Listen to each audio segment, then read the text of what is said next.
It's now the turn of Honorable Kojo Oppong. 15 minutes. Mr. Speaker, I thank you for the opportunity to contribute to the motion currently before the House, that this House should approve the mid-year report or review of the budget and economic policy for the 2025 financial year. Mr. Speaker, I know that a lot of people will be expecting at a time like this that our colleagues on the other side will say everything that has happened so far is good. And then those on this side will be saying everything that has happened is bad. But Mr. Speaker, you see, we are very patriotic. On this side, we are very patriotic. And so where we have to give commendation, we'll give commendation. Where we have to critique, we will give the necessary critique. Where we have to draw your attention to some things, we will do so. And then where we have to caution you, we will do so. Mr. Speaker, I will be speaking on only 4 matters. First are observations that are worthy of commendation.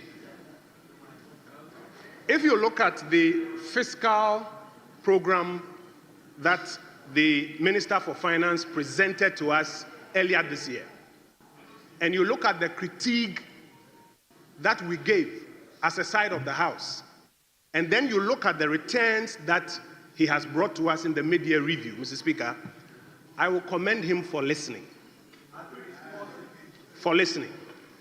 And let me show you. When the minister came to the House, he came with a fiscal program. He said he was going to raise revenue of 102 billion Ghana cedis without introducing new taxes. Let no soul say he wasn't here on that day. We all recall when he said he was going to increase tax to GDP ratio from 13 to 18% without introducing new taxes. And I remember us drawing his attention to the fact that that was not possible. In fact, he told us that despite the removal of taxes, which he was promising, the way he was going to close the 6 billion cedi gap was that he was going to reduce VAT retention threshold from 6% to 4%, and that will close the gap. I'm sure you all remember. The outturns have come. And now you are beginning to realize that the minister's revenue strategy, originally as he presented, has failed. Remember that the minister clawed back about 11 billion Ghana cedis swept from 31st December, and then has introduced 8 new taxes to try to close that gap. And despite that, the evidence that his strategy has failed is that revenue has underperformed by 3 billion Ghana cedis. The revenue situation is short of 3 billion Ghana cedis. But why I commend him is that on the expenditure side, contrary to the program he brought to us, that he was going to spend 128 billion because of the critique that it's important to cut about 3% of GDP. You recall when we said 3% of GDP, about 30 billion Ghana cedis has to cut. He has now gone and has cut, if you look at the numbers he's presented to us, half year he has cut 19 billion. 19 billion Ghana cedis. And if you model to the end of the year, by the end of the year, that 30 billion that we are saying is what needs to be cut, is where he will be heading to. And so I commend him for listening. But Mr. Speaker, I'll show him where the problem still is. We want to also draw his attention, if you look at what they are doing, if you look at the report, if you look at what they are doing on the currency. Today, the currency has appreciated by about 42%. That's a matter of fact. Why? Among other things, is the fact that we are backing our currency with gold. I recall Ricketts Hagan, Deputy Majority Leader, on his feet here, admitting that one of the major reasons for which our currency has appreciated is because we are backing it with gold. Mr. Speaker, the gold purchase program, which is one of the major contributors to where we are today, was launched on the 17th of June, 2021. So I commend the government for continuing with the gold purchase program. The gold purchase program was being done by the Bank of Ghana and the PMMC. By the Bank of Ghana and the PMMC. The Bank of Ghana is still here. The PMMC is what you've rebranded as Gold Board. And so I give you commendation for continuing the gold purchase program. It was a gold purchase program that moved us from 8.7 tons of gold to 30 tons of gold when we started. The third commendation I'll give is for continuing with the inflation reduction program. Remember that when the international crisis hit us, inflation went as high as 54%. And then the central bank started the tight monetary policy aimed at bringing it down. That was what brought inflation down from 54% to 23% by the time we were leaving power. And as you came, you are continuing. And so the first part of my submission is to commend you for continuing the gold purchase program, continuing the inflation reduction program, and continuing or following the fiscal critique that we gave.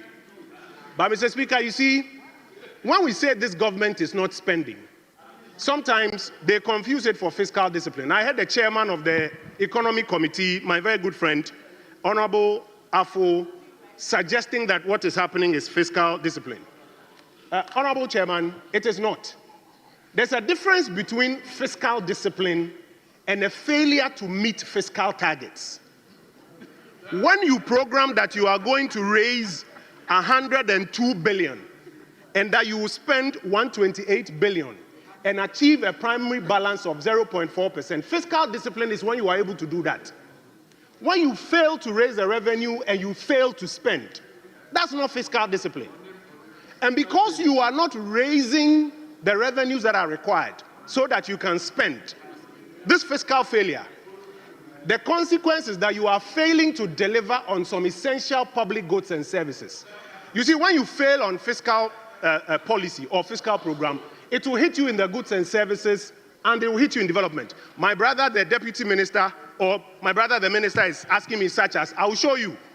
You see, one of the public goods and services is security. One of the public goods and services, Honorable Mutala, is security. You asked me, I'm responding to you. One of the public goods and services is security. To be able to provide security, you have to release money so that the intelligence agencies can gather intelligence and act on it. When you fail to meet the fiscal program, you can't even pay the allowances for intelligence officers. So, and I regret to say this, but because you asked, that's what I'm telling you. So when people plan that they are going to Nalerigu Senior High School to commit murder, your intelligence agencies can't pick it up because you are not spending. When you are not releasing the funds for intelligence work to be done, when people are plotting insecurity, your intelligence system can't pick it up. You asked me about examples of the public goods and services that will suffer. Let me give you some more examples. Take your flagship programs. You said you are going to do a national apprenticeship program. So far, because of the fiscal failure, you have only been able to release 7% of the budget. Because of the fiscal failure, your 1 million coders program, you have released 0% of the budget. Because of the fiscal failure, the Agric for Economic Transformation agenda, you've released 0% of the budget. The Women's Development Bank, you've released 0% of the budget. The Big Push, you've released 0% of the budget, and you are still listing old road projects that have been commissioned. So I'm drawing your attention to the fact that because you misconceived the fiscal program, it is showing where you have to release money. And you cannot keep going on failing to release money. Because if you do not release the money, public goods and services and development will struggle. People are looking for hospitals in their constituencies. Because of fiscal failure, you haven't been able to add one cement block to Agenda 111. Why? Because you are not raising and spending. How often can you tell people who are not getting the public goods and services that you promised that what you have done is that you brought the primary balance to 1.1? It's like a father who says that I am piling up all my salary in the bank account, but I won't pay my children's school fees, I won't pay their medical bills. When they ask me, I say the bank account is looking nice. That is what is going on. And that is why we are drawing your attention to the fact, though we've commended you in some areas, that you can't continue like this. Mr. Speaker, there are some recommendations we want to make. These are recommendations about some things that must be sustained. So, for example, let me speak about the currency. Now, the IMF has exposed you that part of what you are doing on the currency front is that you are dumping about $1.5 billion from the reserves that we left you onto the market to suppress the currency. And they have advised you that you should desist from that. The question is, how do you sustain an appreciation of the currency? We've already come to an understanding of why the currency has appreciated and what you are even doing as part of it. But how do you sustain it? Mr. Speaker, I have told you that we are patriotic. We will give record. We are not like those who would prevent you from laying papers on the floor or laying bills or fighting on the floor for political advantage. We will give you feedback and advice where necessary. So, Mr. Speaker, for example, on the currency front, what the government, we are advised in all humility, what the government should do is to take a lot more seriously the whole exercise of ensuring that exporters retire the forex earnings, properly so-called, back into the jurisdiction. The LOC requirements is what they should pay attention to. If you don't do that and you do an artificial dumping, today gold prices are high, so you are benefiting. What will happen tomorrow when gold prices are not high? Will you have $1.4 billion every 6 months to be dumping onto the market? No. As Honorable Minister, in all humility, your brothers and sisters on this side, we mentioned to you that to sustain the currency gains, pay more attention to the proper retirement of forex earnings, not an artificial dumping. Because today, if you dump currency artificially on the market and you suppress the rates, Governor Siama will have the rate, but Abochi will have the dollar. Today, a lot of importers are complaining that even when they file paperwork at the banks for transfer of forex, 3 weeks, 4 weeks, they are not getting it. So if you go ahead with this artificial dumping and suppression, what will happen is that Governor Siama, as I told you, will have the rate, but Abochi will have the dollar. Mr. Speaker, on the revenue measures, our recommendation is that some of the revenue measures you have introduced are in the long run going to take inflation back up. We said it when you introduced the Doomsor levy at midnight, when you waited for everybody to go to bed and you brought the Doomsor levy. We told you that extra levies on petroleum eventually will translate into inflation. For us, you say because we don't have goodwill, we should keep quiet. If you like, don't listen to us. Your own Governor Siama is drawing your attention to the fact that it is a risk for increased inflation in the medium term. And so our advice is that some of these panic revenue measures, you originally misconceived the fiscal program. You are now panicking and you've introduced 8 new taxes. Some of them, like the Doomsor levy, like the special import levy that you have introduced, they are going to translate into inflation at some point in time. It will be good for you to pull them back now at this point in time and rather look at what you can do on the expenditure side to cut. And talking of expenditure cuts, if there is a place where the 24-hour economy is needed the most now, is the Public Investment Division at the Finance Ministry. Why? Because that is where public-private partnerships are conceptualized. That is where they need to be working around the clock so that you can crowd in private funding to support what you cannot fund from the Treasury. And so your brothers and sisters on this side will give you feedback that pay attention to these things. I'm going to end with a caution. Mr. Speaker, the cost of government services is going to go up because fees and charges are being put up by about 30 to 40%. Electricity is going up by about 16%, in addition to the 8 new taxes. And so the government should take caution that the measures are going to increase the cost of government services, eventually the cost of doing business, and eventually the cost of living because of inflation. We also asked them finally to tone down on the propaganda. The list that the Minister for Finance brought, now people on social media are drawing his attention to the fact that that is not the price of Yaz sanitary pad. What he came to list here, people are drawing his attention to it. The minister came here and claimed that there was no gold for oil program.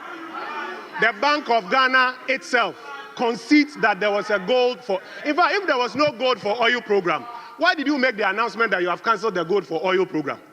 That propaganda, stop it. For example, your road projects that you have listed, a good chunk of them are a repackage of already existent road programs. You don't need that propaganda to try and Remember, conclude. Mr. Speaker, I'll conclude by saying that we will commend you where commendation is due. But we will also give you critique in good faith. If you take it and you adjust, it will help all of us. The propaganda is too much. For now, because you listened, your fiscal program, you are beginning to adjust it, but it's not sustainable. If you adopt the advice that we are giving you, the Republic will be the better for it. I thank you, Mr. Speaker, for the opportunity.